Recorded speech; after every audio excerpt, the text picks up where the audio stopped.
आप जैसा सोचते हैं वैसे ही दुनिया आपके लिए बन जाती है। आप जो चाहते हैं वह चाहे दुनिया के किसी भी कोने में हो, वह आप तक अवश्य ही पहुंच जाएगा। केवल आपको सोचने की शक्ति पर विश्वास रखना होगा। और यह विश्वास कैसे आएगा, यही हम आज एक प्रसिद्ध भिक्षु की कहानी के माध्यम से जानेंगे।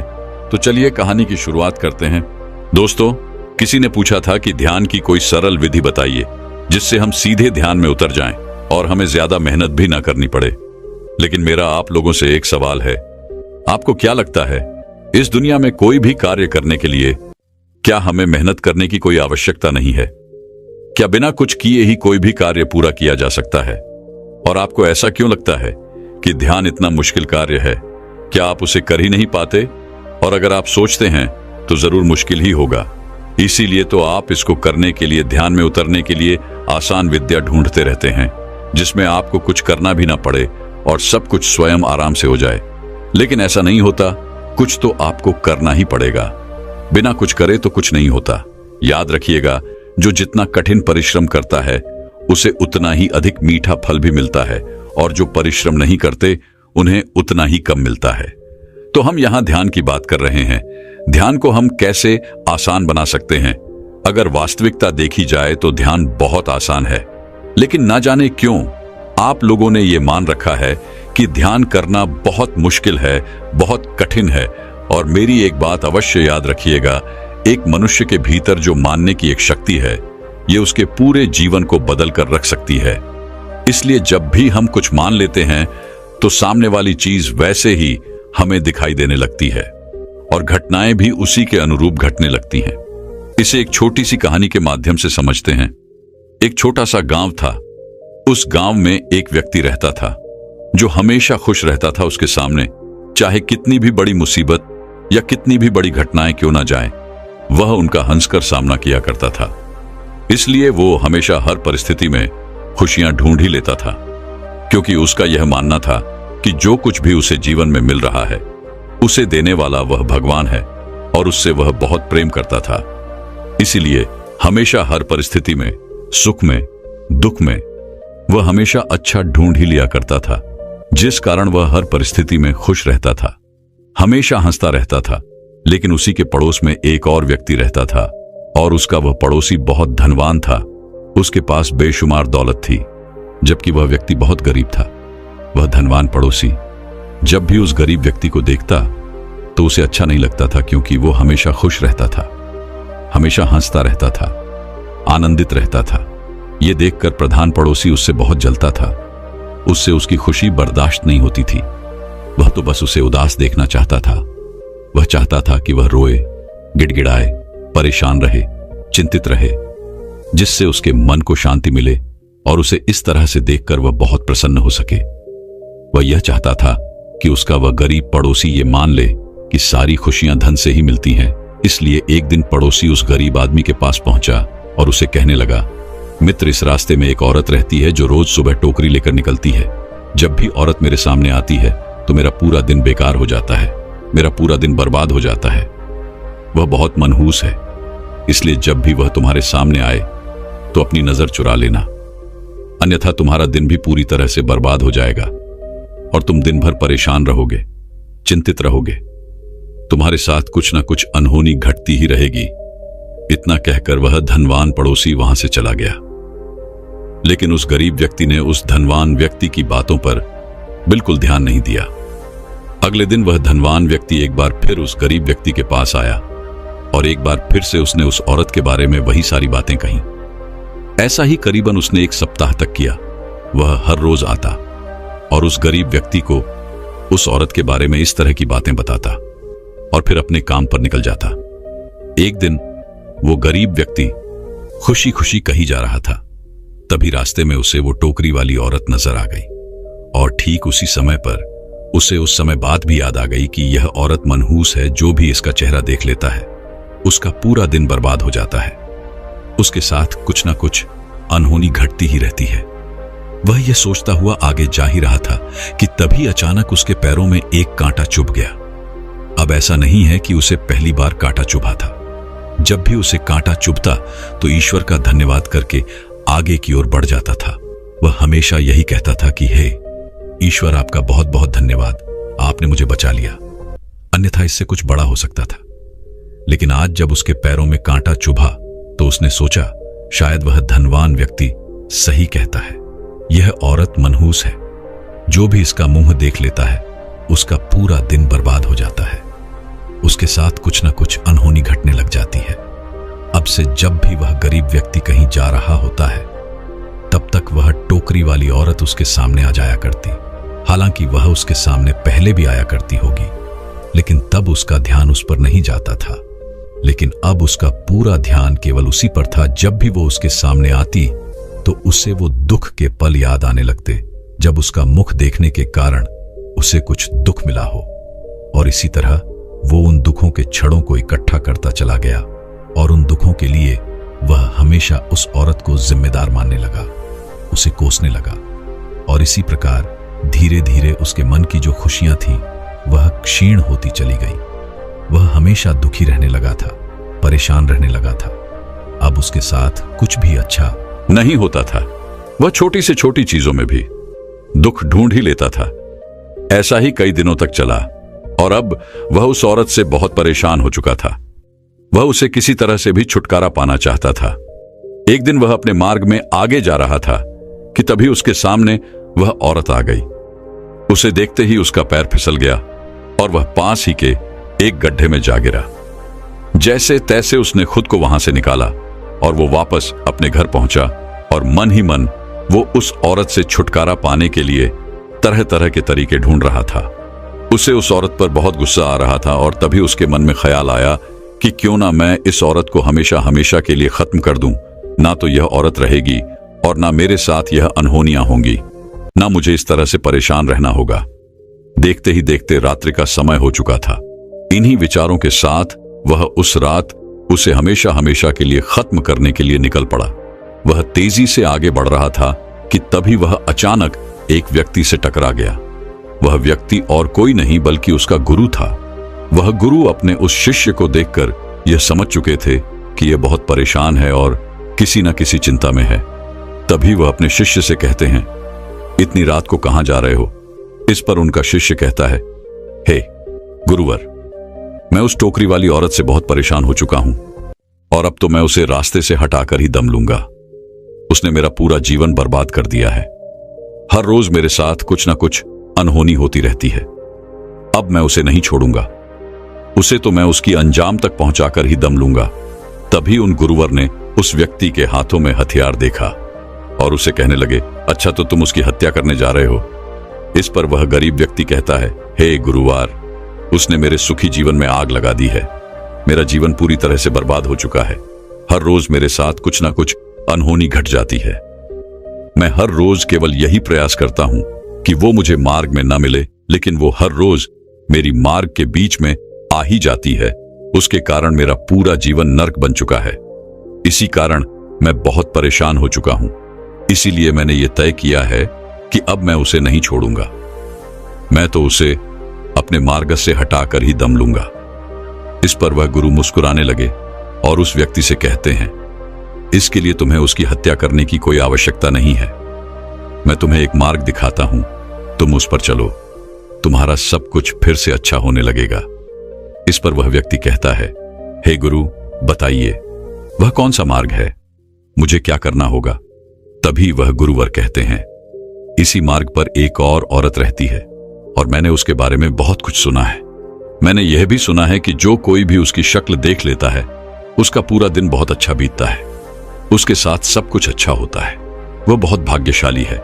जो भी उसके दर्शन कर लेता है उसके जीवन में आने वाले दुख आधे हो जाते हैं। इसलिए जब भी तुम इस मार्ग से निकला करो तो उस औरत के दर्शन अवश्य किया करो। तुम्हारे जीवन के सारे दुख देखते ही देखते खत्म हो जाएंगे। इतना कहकर वह गुरु अपने मार्ग में आगे की ओर बढ़ चले। उस व्यक्ति को अपने गुरु की बात पर पूरा यकीन था, इसलिए वो वापस अपने घर की ओर लौट गया। अब से जब भी वह किसी कार्य के लिए उस मार्ग से होकर गुजरता था तो वह उस औरत के दर्शन अवश्य करता था। और उसने अब यह भी मान लिया था कि उस औरत के दर्शन के कारण ही उसके जीवन में जो भयंकर दुख आने वाले थे वह कम होने लगे हैं और वह पहले से अच्छा महसूस करने लगा था। वह पहले से खुश महसूस करने लगा था, क्योंकि वह हर रोज उस औरत को देखकर वहां से निकल जाता और उसके साथ सब कुछ अच्छा हो जाता। उसे इस बात का विश्वास हो चुका था कि अब उसके साथ कुछ भी गलत नहीं होगा, उसके साथ सब कुछ अब अच्छा ही होगा। यदि उसके साथ कुछ भी गलत होता था तो वो यही सोचता था कि शायद मेरा इससे भी बड़ा अहित होने वाला था, लेकिन उस औरत के दर्शन के कारण मैं बच गया। हालांकि इसके बारे में उस औरत को कुछ नहीं पता था कि उसके दर्शन के कारण कौन सुख पा रहा है और कौन दुख पा रहा है। तो दोस्तों, हम यहां पर बात कर रहे थे मान लेने की। ध्यान में मान लेना एक बहुत बड़ी भूमिका निभाता है। अगर आप ये मान लेते हैं कि ध्यान कठिन है और इसे आप कभी नहीं कर सकते, तो आप यकीन मानिए आप इसे कभी नहीं कर पाएंगे, क्योंकि आपका विश्वास यही कहता है। आपने जो मान रखा है, आपने जो विश्वास रखा है, वह यही कहता है। और तो और कुछ लोग ऐसा भी कहते हैं कि ध्यान करने से लोग पागल हो जाते हैं। यदि आप ऐसा मानते हैं तो आपके साथ भी ऐसा ही होगा।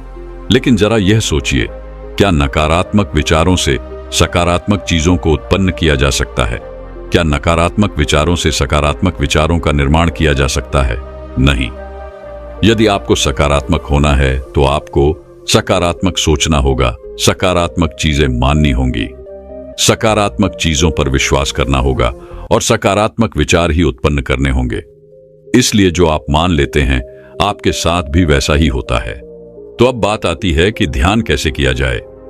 शुरुआत में तो हम केवल ध्यान करने की कोशिशें कर सकते हैं, लेकिन एक बात आपने यह भी ध्यान दी होगी, आप पूरे दिन में बहुत सारा समय यूं ही व्यर्थ गवा देते हैं। लेकिन यदि कोई आपसे यह कहे कि केवल 5 मिनट दिन में, केवल 5 मिनट आप अपने ध्यान को दीजिए, तो आप यह नहीं कर पाएंगे। हालांकि आप अपना अधिकांश समय यूं ही व्यर्थ गवा देते हैं, लेकिन वो 5 मिनट आप ध्यान करने में नहीं दे सकते। आपसे कोई कहे कि 5 मिनट बैठकर शांति से केवल अपनी सांसों पर ध्यान दीजिए, तो यह आप नहीं कर पाएंगे। हो सकता है कि आप में से अधिकांश लोग इसे 1 दिन करें, 2 दिन करें, 3 दिन करें, 4 दिन करें, और फिर किसी की बात सुनकर अगर आपको और भी ज्यादा प्रेरणा मिल जाए तो हो सकता है क्या आप उसे 15 से 20 दिन या फिर महीना भर कर सकते हैं।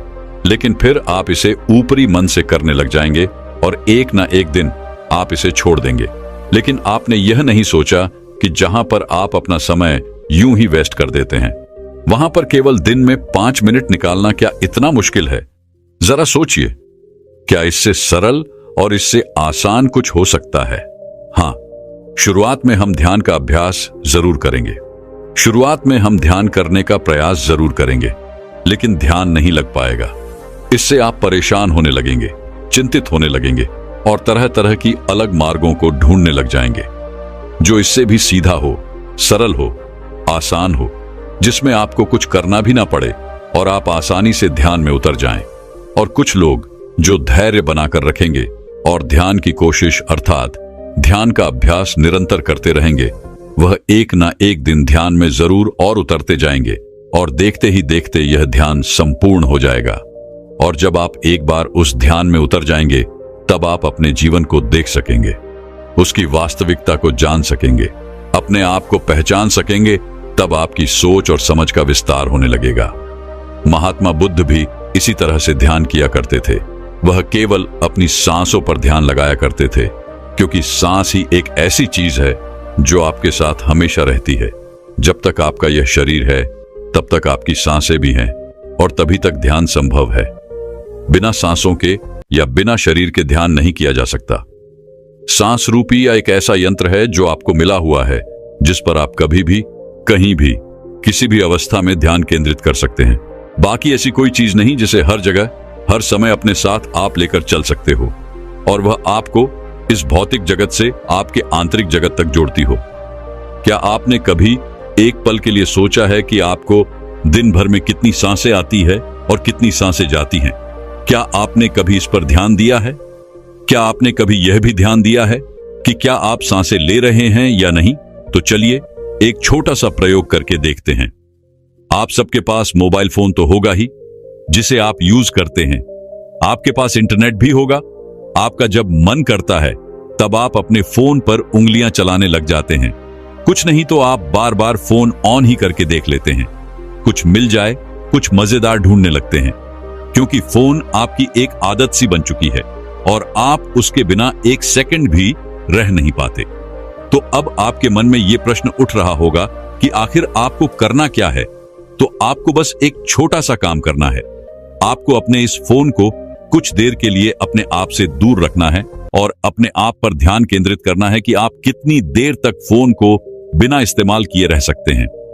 जब आप ध्यान देंगे तब आपको यह एहसास होगा कि आपके भीतर से कोई ऐसा है जो आपसे यह कह रहा होगा, जो आपसे जोर जबरदस्ती करेगा कि उस फोन को उठा लो, उस फोन को ऑन करो और देखो कि क्या हो रहा है, क्या चल रहा है, कुछ नया तो नहीं आया, कुछ मजेदार आया होगा। अब आपके मन में यह प्रश्न उठ रहा होगा, क्या आखिर ये जोर जबरदस्ती हमसे करेगा कौन? तो ये कोई नहीं है, ये तो केवल आपकी एक आदत है।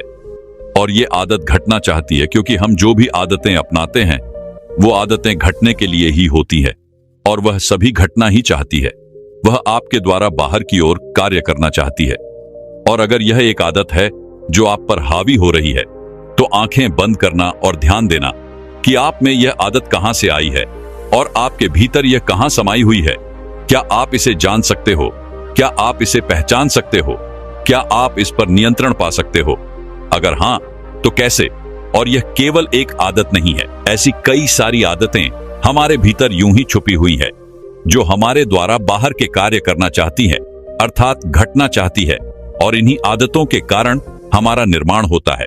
यही आदतें हमारा निर्माण कर रही हैं, और वो भी बिना हमारी अनुमति के। क्या आपने इस बारे में कभी सोचा था?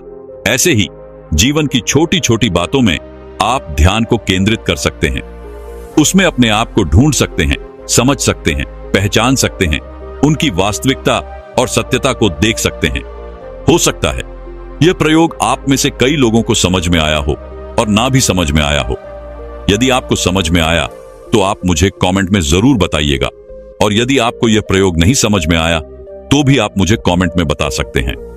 कर्तव्यनिष्ठ इंसान बनने के लिए केवल एक ही विचार को बार बार सोचकर कैसे सफलता प्राप्त की जा सकती है, इसी विषय पर हम अगली कहानी आपको सुनाएंगे। तो चलिए कहानी की शुरुआत करते हैं। दोस्तों, पूरे राजमहल में पायल की झंकार गूंज रही थी। मंत्री, सेनापति और अन्य सभी सभासद नशे में पूरी तरह से डूबे हुए थे। यहां तक कि सम्राट भी पूरी तरह से मदहोश हो चुके थे। भोग विलास का यह दृश्य देखकर गुरुवर को बहुत तकलीफ हुई। उनके सीने में मानो एक खंजर सा गड़ गया। वह यह सोचने लगे, क्या यह वही राजा है जिसे एक महान नायक बनाने के लिए मैंने सालों तक उसे प्रशिक्षण दिया था? और आज यह सब क्या हो रहा है? गुरुवर राजा को सम्राट की गद्दी पर बैठाकर वन में स्थित अपने आश्रम चले गए थे, और जब उन्हें राजा के इस व्यवहार के बारे में पता चला, उन्हें राजा के द्वारा किए गए इन कर्मों के बारे में पता चला, तो वह शीघ्र ही राजमहल आ पहुंचे। और राजमहल में यह दृश्य देखकर वह खुद को रोक न सके। उन्होंने एक गहरी सांस ली और कठोर आवाज में चिल्लाते हुए कहा, बंद करो ये सब। उन गुरुवर की इस कठोर आवाज को सुनते ही वहां पर उपस्थित सभी लोग एक पल के लिए मौन से हो गए, मानो उन गुरुवर की आवाज ने सभा के नशे को पूरी तरह से चीर कर रख दिया। संगीत थम गया और उन गुरुवर की आवाज को सुनकर वह सम्राट चौंक गया। किसी तरह से उसने होश संभाला और उठ खड़ा हुआ। उसने उन गुरुवर को प्रणाम किया। इस पर वह गुरुवर क्रोधित होते हुए सम्राट से कहते हैं, सम्राट, जीत पर सोओगे तो हार में उठोगे। कर्म ही मनुष्य का धर्म है, और जो यह नहीं करता वह कमजोर और नकारा हो जाता है। इस पर वह सम्राट जवाब देते हुए उनको वर से कहता है गुरुवर, क्षमा कीजिएगा, परंतु जब से मैं सम्राट बना हूं तब से मैंने केवल राज्य ही संभाला है। मैं राज्य को संभालने में इतना व्यस्त हूं कि मैंने अपने ऊपर तनिक भी ध्यान नहीं दिया है। और ऐसा सम्राट होने का भला क्या फायदा, जहां हमें हर दिन केवल कठपुतली की तरह काम ही करता रहा। कठपुतली की तरह मैं नचाया जाता रहा हूं। ना तो मैं अपनी इच्छा से उड़ सकता हूं, और ना ही अपनी इच्छा से बैठ सकता हूं, और ना ही मैं अपनी इच्छा से कहीं बाहर जा सकता हूं। जहां तक कि मेरा विवाह भी आपके लिए एक राजनीति ही थी। जब से मैं सम्राट बना हूं तब से मैं एक पल के लिए भी चैन से सो नहीं पाया हूं। और ऐसी अवस्था में यदि मैंने थोड़ा सा सुख पाने के लिए समारोह आयोजन कर लिया, थोड़ा सा भोग विलास कर लिया, तो इसमें क्या बुरा हो गया? यदि मैं एक सम्राट होकर भी सुख ना भोगूं तो भला मेरी इस सफलता का क्या फायदा। अगर सफल होने के बाद भी मुझे उसी प्रकार संघर्ष करते रहना है जिस प्रकार मैं पहले कर रहा था, तो भला मेरी ऐसी विजय का क्या लाभ। इस पर वह गुरु मुस्कुराए और उन्होंने राजा से कहा, सम्राट, तुम सफलता और भोग विलास को एक चीज समझ बैठे हो, तुम विजय और आराम को एक चीज समझ रहे हो। अगर तुम्हारे जैसा ज्ञानी सम्राट, तुम्हारे जैसा ज्ञानी महाराजा अगर ऐसी भूल कर सकता है तो इसमें मेरी ही गलती है। अगर तुम जैसे सम्राट को इतना गंभीर भ्रम हो सकता है तो इसे मुझे विस्तार में तुम्हें समझाना ही चाहिए। आगे गुरुवर उस भरी राज्य सभा में राजा से कहते हैं, सम्राट, सबसे पहले तुम मेरी यह बात समझो कि संघर्ष से ही शक्ति प्रकट होती है। यदि विषय सरल बना दिया जाए तो कोई भी विद्यार्थी उसमें अपना मस्तिष्क नहीं खपाएगा, अर्थात वह अपना दिमाग कभी नहीं लगाएगा और उसका दिमाग कभी तीव्रता से काम करना सीख ही नहीं पाएगा। और यदि कभी आपत्ति ना आए तो सिपाही भी साहस नहीं जगा सकेगा। ठीक उसी प्रकार अगर जीवन में संघर्ष ना हो तो हम मनुष्य के भीतर की वह आंतरिक शक्ति कभी नहीं जागती। इसीलिए सफलता का असली मतलब होता है संघर्ष करते रहना, चुनौतियों को स्वीकार करना और संघर्ष करके खुद को और बेहतर बनाते जाना, शक्तिशाली होते जाना। इसीलिए संघर्ष का मतलब दुख नहीं बल्कि आत्मा की प्रगति होती है। उन गुरुवर के यह शब्द सम्राट के हृदय को भेद रहे थे। सम्राट ने उन गुरुवर की सारी बातें ध्यानपूर्वक सुनी और राज्यसभा में मानो एक सन्नाटा छा गया। तभी वह सम्राट दोनों हाथ जोड़कर उन गुरुवर से कहता है गुरुवर, मुझे क्षमा करें, परंतु मैं यह जानना चाहता हूं, यदि मैं भोग विलास ना करूं, यदि मैं समारोह का आयोजन ना करूं, तो मेरे इस मन को सुख कैसे मिलेगा। मेरा यह मन भला कैसे शांत हो पाएगा, मेरे मन को चैन कैसे मिलेगा। इस पर गुरुवर उस सम्राट के इस बात का जवाब देते हुए कहते हैं, है राजन, अगर तुम्हारी प्रजा भूखी है तो क्या तुम कभी चैन की नींद सो सकोगे। अगर यह बात जानते हुए भी तुम चैन की नींद सो जाते हो तो तुम सम्राट कहलाने के लायक नहीं हो। और यदि तुम एक सच्चे सम्राट हो तो यह बात तुम्हें कभी सोने नहीं देगी। यह बात तुम्हारे मन को कचोड़ती रहेगी और तुम्हारे मन को कभी चैन नहीं मिलेगा। फिर चाहे तुम कितना भी भोग विलास क्यों ना कर लो, फिर चाहे तुम कितना भी ऐशो आराम का जीवन क्यों न जी लो, फिर चाहे तुम कितने भी समारोह का आयोजन क्यों ना कर लो, लेकिन यह संगीत का नाच गाना तुम्हें कभी चैन से नहीं रहने देगा। इसलिए है राजन, पूरी निष्ठा से कर्तव्य का पालन करो, क्योंकि एक राजा के लिए उसकी प्रजा ही सब कुछ होती है।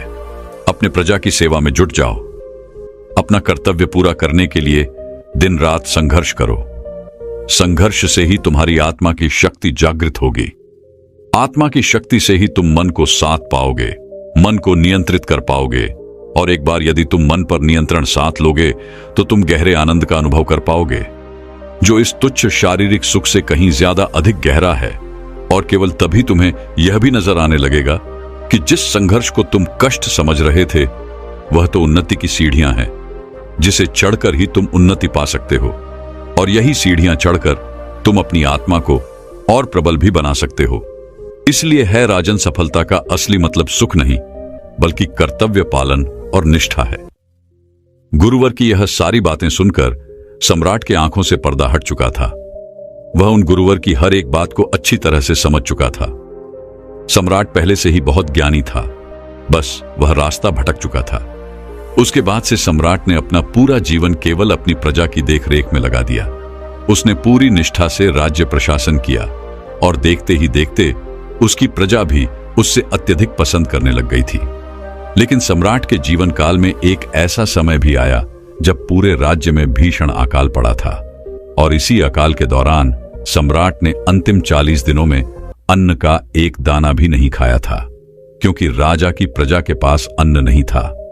ऐसे में राजा भला भोजन कैसे ग्रहण कर सकता है। और 40 दिनों की लगातार अथक प्रयासों के बाद, मुश्किलों और संघर्षों के बाद सम्राट ने प्राण त्याग दिए। दोस्तों, यह कहानी बहुत छोटी सी है लेकिन हमें बहुत कुछ सिखाती है। आपने देखा होगा कि आजकल हम तरह तरह की संगीत सुनते हैं, मूवीज देखते हैं, तो हमें लगता है कि सफलता का असली अर्थ यही है, पैसा कमाओ और फिर जिंदगी में आराम करो, महंगी महंगी गाड़ियों में बैठो, महंगी कपड़े पहनो। लेकिन आप ये नहीं समझ पा रहे कि इससे आपको कितना नुकसान हो रहा है, क्योंकि यदि आप सफलता को आराम मान बैठे हो तो आपको कभी मेहनत करने का मन ही नहीं होगा, क्योंकि सफलता तो केवल नाम के लिए है, किंतु आप अपने मन के भीतर से तो केवल आराम ही आराम चाहते हैं। और देखते ही देखते हमारा अंतर्मन इस आराम के लक्ष्य को अपना भी लेता है। और यही कारण है कि हम में से अधिकांश से लोगों का काम में मन नहीं लग पाता, क्योंकि हम भीतर ही मन से आराम चाहते हैं, उस काम से छुटकारा चाहते हैं। और ऐसी अवस्था में यदि आपने सफलता पा भी ली तो उस सफलता में भला क्या अंतर आ जाएगा। इंसान की यात्रा मूलाधार से चेतना या शरीर से प्रकाश की है। इसलिए कभी संघर्ष से भागे मत, क्योंकि आत्मा को ऊपर उठाने के लिए, उसे मजबूत बनाने के लिए लगातार संघर्ष करते रहना चाहिए, ताकि आप अपने भीतर बैठे हुए उस डर, उस कमजोरी से लड़ सके, उसे हरा सके और उसे अपने भीतर से निकाल सके। इसलिए मुसीबतों से डरिए मत, बल्कि उनका सामना कीजिए, उनसे संघर्ष कीजिए और खुद को मजबूत बनाइए, खुद को और ऊपर उठाइए। और इसके लिए आपको किसी युद्ध में जाने की कोई आवश्यकता नहीं है। बस अपने कर्तव्य काल का निष्ठा और ईमानदारी के साथ पालन करो। लेकिन अब आपके मन में यह सवाल उठ रहा होगा, हम क्या कर सकते हैं, हमारा तो मन ही नहीं लगता। तो इसका बड़ा ही सीधा सा जवाब है। इसके लिए आपको सबसे पहले एक लक्ष्य निर्धारित करना होगा। मान लीजिए कि आप 3 साल में क्या पाना चाहते हैं, उसे एक पेपर पर लिख दीजिए। अगले 3 साल में आपका लक्ष्य क्या है, यह आपको पहले जानना होगा। और फिर उस लक्ष्य को पाने से आपके जीवन पर क्या प्रभाव पड़ेगा, आपके परिवार पर क्या प्रभाव पड़ेगा। जो भी 3 साल का आपका लक्ष्य बनेगा, इस समय केवल वही आपका उद्देश्य है। और जब आप इस उद्देश्य का अर्थात इस लक्ष्य का पीछा करते हो, पूरा मन लगाकर काम को पूरा करने की कोशिश भी करते हो, लेकिन उसी दौरान हमारे मन में तरह तरह के विचार भी उत्पन्न होने लगते हैं। बार बार कहीं ना कहीं हमारे मन के भीतर एक भ्रम सा बना रहता है, जो आपको बार बार आलस्य और तामसिकता की ओर ले जाता है, जिस कारण बार बार हमारे मन में एक डर उठता है, एक संदेह उठता है और हम खुद पर शंका करने लगते हैं। लेकिन आपको इन पर ध्यान नहीं देना चाहिए, बल्कि आपको इन्हें छोड़कर अपने कर्म पर ध्यान देना चाहिए। आपको उच्च कर्म करने की कोशिश करनी चाहिए। वास्तविकता में यही संघर्ष है जो आपको खुद से ही करना पड़ता है। इस बात को कुछ ऐसे समझने की कोशिश कीजिए। मान लीजिए आपके भीतर 2 प्रकार के मस्तिष्क हैं, एक उच्चतम और दूसरा न्यूनतम, और दोनों ही आप पर नियंत्रण पाना चाहते हैं। उन दोनों के बीच में लगातार एक खींचातानी चलती रहती है, जिसके बारे में हमें पता नहीं होता। लेकिन जब हम जागरूक होते हैं, हम यह अच्छी तरह समझ पाते हैं और हम उन दोनों पर नियंत्रण साधने में सफलता भी प्राप्त कर लेते हैं। और इसे ही संघर्ष कहा जाता है, क्योंकि यह लड़ाई हमें भीतर की ओर लड़नी है। हमारा दुश्मन यहां पर और कोई नहीं बल्कि हम खुद ही हैं, और यहां पर हमारा मित्र भी कोई और नहीं बल्कि हम खुद ही हैं। यदि आप भी अपने जीवन में तरक्की पाना चाहते हैं, तो तरक्की पाने के लिए इस नियम को समझने की आवश्यकता है कि बड़ी जिम्मेदारियां केवल उस व्यक्ति को ही मिलती है जो अपना किरदार अच्छी तरह से निभाता है। अर्थात यदि आप अच्छे से अपना कार्य कर रहे हैं, तो अवश्य ही आपको और भी अच्छे काम मिलेंगे, आपको उन्नति मिलेगी। किंतु यदि आप अपने काम में आनाकानी कर रहे हैं, आप अपने काम को टाल रहे हैं, तो ऐसे में भला आपको कोई भी कार्य क्यों सौंपेगा। यह दुनिया संघर्ष पर ही टिकी हुई है और यह दुनिया का एक अडिग नियम है। इसलिए सफलता का असली मतलब संघर्ष खत्म हो जाना नहीं है, बल्कि संघर्ष का सामना करते हुए समझदारी से निडर होकर और शक्तिशाली बनते जाना है। जीतना ही सफलता है। इसलिए अपनी काबिलियत पर ध्यान दीजिए और अपने काम को पूरी निष्ठा और कर्तव्य के साथ पूरा कीजिए। लेकिन अब यहां पर अधिकांशतः लोग यह सवाल करेंगे कि मेरे जीवन में तरह तरह की तकलीफें, मेरे पास अच्छे साधन नहीं हैं, या फिर मेरे जीवन में बहुत सारी कठिनाइयां हैं। यदि आप इस तरह से सोचेंगे तो आप कभी भी संघर्ष की यह लड़ाई जीत नहीं पाएंगे, बल्कि आपको इस तरह से सोचना चाहिए कि मैं यह कार्य करने के लिए पूरी तरह से सक्षम हूं, मैं इस संघर्ष को संभालने के लिए पूरी तरह से काबिल हूं। जैसे ही आप अपने आप से यह कहेंगी, वैसे ही आपके मन में से एक जवाब आएगा, नहीं अभी आप काबिल नहीं हैं। और ठीक उसी वक्त आपको खुद से एक बार फिर यह पूछना है, क्या कोई इससे भी छोटी परेशानी है जिसे मैं संभालने के काबिल हूं? और उस वक्त आपके भीतर से जवाब आएगा, हाँ, मैं इस समस्या का समाधान कर सकता हूं। और जैसे ही आपके भीतर से यह जवाब आए, आप उस समस्या के समाधान में पूरी तरह से जुट जाइए। जैसे हम में से अधिकांश लोग अपनी नौकरी के लिए जगह जगह घूमते फिरते हैं। किसी को अपना घर छोड़कर कहीं और जाकर नौकरी करनी पड़ती है, तो किसी को अपना घर परिवार ले जाकर कहीं और पर रहना पड़ता है। ऐसी अवस्था में आप अपने आप से पूछ सकते हैं, मैं क्या नियंत्रित कर सकता हूं? आपके भीतर से जवाब आएगा, मैं खाना पीना, समय पर उठता, समय पर सोना, नियमित एक्सरसाइज, ध्यान करना, ये सारी चीजें मैं आसानी से नियंत्रित कर सकता हूं। हाँ, आपको लग रहा होगा कि ये बहुत सी छोटी सी चीजें, लेकिन शुरुआत आपको छोटी चीजों से ही करना होगा। आप इनमें महारत हासिल करने की कोशिश करिए। जैसे ही आप अपने आप से ही सवाल करेंगे कि मैं आज से इन चीजों पर नियंत्रण साधने वाला हूं, वैसे ही आपका मन आपसे कहने लगेगा, इन बातों में भला क्या रखा है, इससे अच्छा है देर तक जागो, रात में मूवीज वगैरह देखो और भविष्य की चिंता छोड़ दो। और यहां पर अधिकांश लोग ऐसा ही करते हैं, जबकि आपको यह नहीं करना, बल्कि आपको बिना विचलित हुए अपने मन पर नियंत्रण करते हुए आपने कार्य में जुट जाना है। और यही संघर्ष है। लेकिन अब आप लोगों के मन में यह प्रश्न उठ रहा होगा कि आखिर संघर्ष कैसे करते हैं? तो इसका बड़ा ही सीधा सा जवाब है, सीधा उसका सामना करो। केवल आपके मन के भीतर बैठा हुआ है वह डर, वह अविश्वासी आपको आलस के जाल में फंसाए हुए हैं। किंतु जब आप चुनौतियों का सामना करने के लिए दृढ़ निश्चय करते हो, जब कर्तव्य और निश्चय से पूरा करने का प्रण लेते हो, ठीक उसी समय उस समस्या का सामना करने के लिए आपके भीतर साहस और शक्ति अपने आप ही विकसित होने लगती है। लेकिन इसका मतलब यह नहीं कि यदि आप एक चुनौती जीत गए तो आप आराम से बैठ जाइए, बल्कि आपको आगे बढ़ते रहना है, खुद को और बेहतर बनाते रहना है। इसलिए जब आप एक चुनौती जीत जाओ तो आगे बढ़ो और अपने आप को और बेहतर बनाओ, क्योंकि आपने यह रास्ता अपनी उन्नति के लिए चुना है। और यदि आप उन्नति करना चाहते हैं तो आपको लगातार आगे तो बढ़ते ही रहना होगा। इसी प्रकार सीढ़ी दर सीढ़ी मन को जीता जा सकता है, मन पर नियंत्रण साधा जा सकता है। और जैसे जैसे आप अपने मन पर नियंत्रण साधते जाएंगे, आप देखेंगे कि आपके भीतर लगातार परिवर्तन हो रहा है और आप छोटी से छोटी चीजों का समाधान बड़ी सरलता से निकाल लेते हैं। और वहीं पर आप बड़ी से बड़ी समस्याओं का सामना करने से कभी पीछे नहीं हटते। और ये सब आपके संघर्ष के कारण ही हो सकता है। यदि आप खुद से संघर्ष ना करें, खुद से ना लड़े, तो आप उन उन्नतियों को हासिल नहीं कर सकते। जैसे आपको याद होगा, जब हम छोटे बच्चे थे और हमारे सामने कोई भी गणित का एक सवाल आता था तो हम उसे देखकर विचलित हो जाते थे, हम डर जाते थे।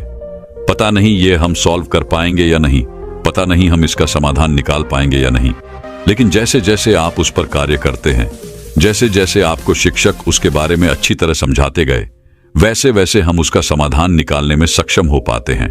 और ऐसा इसलिए होता है क्योंकि हमारे पास वहां पर उसके अलावा दूसरा और कोई रास्ता नहीं था। और जब आप इसी सोच के साथ आगे बढ़ते हैं तो आप हर समस्या का समाधान निकाल सकते हैं। लेकिन आजकल के समय में हमारे पास एक के अलावा और भी कई सारे विकल्प होते हैं और इसी कारण हम अपने लक्ष्य तक कभी पहुंच नहीं पाते। क्योंकि जैसे ही हम अलग अलग विकल्प चुनते हैं, हमारा मन तुरंत हमसे ये कहता है, अरे ये नहीं हुआ तो क्या हुआ, हम वो वाला कर लेंगे, यदि वो ना हुआ तो हम वो वाला कर लेंगे। लेकिन इसी के चक्कर में आप पूरी तरह से फंस कर रह जाते हैं।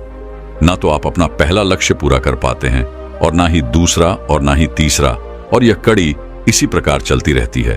और हम जीवन के इस संघर्ष में पूरी तरह से फंस कर रह जाते हैं, क्योंकि तब हमें ऐसा प्रतीत होने लगता है कि हमारे अंदर वह शक्ति नहीं, हमारे अंदर वह साहस ही नहीं है कि हम किसी भी लक्ष्य को प्राप्त कर सके।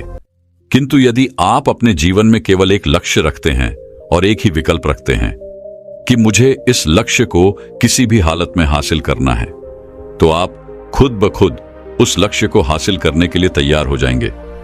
आपके भीतर वो शक्ति, वो साहस उत्पन्न होने लगेगा और आप देखते ही देखते उस लक्ष्य की ओर तेजी से आगे बढ़ने लगेंगे। और एक समय ऐसा भी आएगा जब आप उस लक्ष्य को बड़ी सरलता और आसानी से हासिल भी कर लेंगे। लेकिन जब पीछे मुड़कर आप अपनी उस यात्रा को देखेंगे, तब आपको एहसास होगा कि ऐसा कैसे हो सकता है।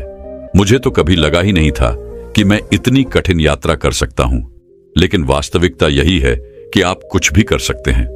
जो आप चाहते हैं वह आप कर सकते हैं, जो आप चाहते हैं वह आप पा सकते हैं। दोस्तों, मैं उम्मीद करता हूं कि यह कहानी सुनने से आपके जीवन में अच्छे बदलाव आए होंगे। आपको इस वीडियो से क्या सीखने मिला ये कमेंट करके जरूर बताइए, और अपने परिवार, दोस्तों या आपके करीबी इंसान के साथ ये कहानी शेयर करके उन्हें भी इस ज्ञान से परिचित करवाए। बाकी अगर आपको ये वीडियो दिल से अच्छी लगी हो तभी इस वीडियो को लाइक कर देना, और आपने अब तक इस चैनल को सब्सक्राइब न किया हो तो चैनल को सब्सक्राइब भी जरूर कर देना। आपका हर दिन शुभ हो और खुशियों से आपका जीवन भरा रहे। धन्यवाद। नमो बुद्धाय।